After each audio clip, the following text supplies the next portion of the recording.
Pimples का होतात? सगळं काही व्यवस्थित सुरू असताना अचानक चेहऱ्यावर पिंपल्स येतात. कुठे फंक्शनला जायचं असेल, काही कार्यक्रम असेल आणि अशा वेळेस पिंपल येण्याची शक्यता खूप जास्त प्रमाणात असते. तर यामागचे कारणं काय ते आपण बघूया.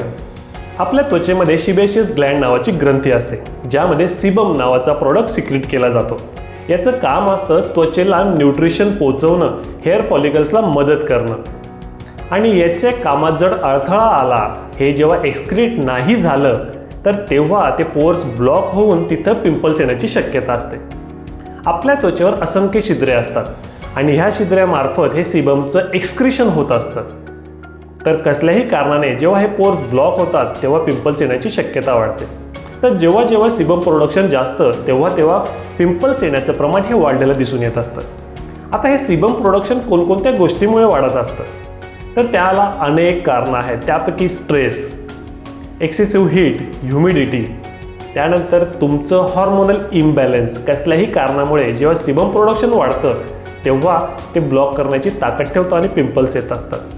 यामध्ये तुम्ही जर स्ट्रेनस वर्क करत असाल किंवा एक्सरसाइज करत असाल, याने देखील सिबेशियस ग्लँडचं फंक्शनिंग वाढलेलं दिसून येतं आणि त्यामुळे पोर्स ब्लॉक होण्याची शक्यताही वाढलेली असते. तर हे सगळं टाळण्यासाठी काय करावं लागतं? तर सगळ्यात महत्त्वाचं म्हणजे तुम्हाला कारण शोधावं लागतं आणि त्यानुसार ट्रीटमेंट करावी लागते.